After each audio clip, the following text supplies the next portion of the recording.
2022 જે ફ્લડ આવ્યું ત્યારથી અમે કલેક્ટર કચેરી પર આવેદનપત્ર આપીને રજૂઆત કરીએ છીએ સાહેબ કે અમારા વિસ્તારમાં જે પૂરના પાણી આવે છે એ નીકળવા માટે જે મેંદરભાટ વિસ્તારોમાં છે તે ઝીંગા તળાવો જે બનેલા છે આડેધર એ અમારા કુદરતી કાળાઓ જે છે એ પૂરીને બનાવવામાં આવેલા છે, જેના કારણે જે પૂરના પાણીઓ અમારા ગામમાં જે ફરી વળે છે એને અંબિકા નદી સિવાય જે બીજો રસ્તો મળતો હતો તે હવે હાલમાં અત્યારે બંધ છે.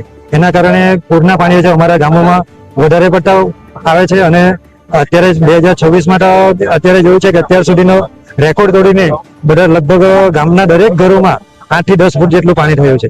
આ 14 ગામોમાં જે રેલ આવી એમાં અમારું બી એક લુસવાડા ગામ છે, એ બી રેલમાં 5 થી 7 ફૂટ બધાના ઘરમાં પાણી આવ્યા અને પુષ્કળ નુકસાન થયું છે. અને એ નુકસાનનું કારણમાં ઝીંગા તળાવ જ છે. પહેલો ઝીંગા તળાવને પેપર આપીને તોડવા જ પડે. આજ સુધીમાં કોઈ આપત્તિ આવેલી નથી. નહીં આ તળાવના લીધે અને કોસ્ટલ જે હાઈવે છે એના લીધે અમારા કાંઠા વિસ્તારમાં આ આપત્તિ આવે છે.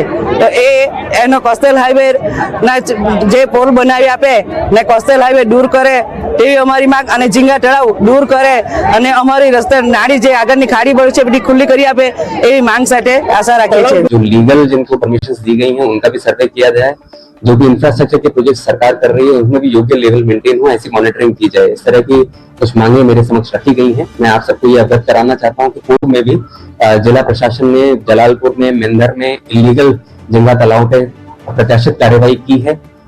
जैसे ही पानी निकलता है और मशीनरी मूव करना हमारे लिए एक्सेसिबल होता है, तुरंत हम सारे इलीगल झींगा तालाबों पर पूरे जिले में ये कार्यवाही करेंगे. अभी तक 146 नोटिस जिला प्रशासन की ओर से इशू भी किए जा चुके हैं.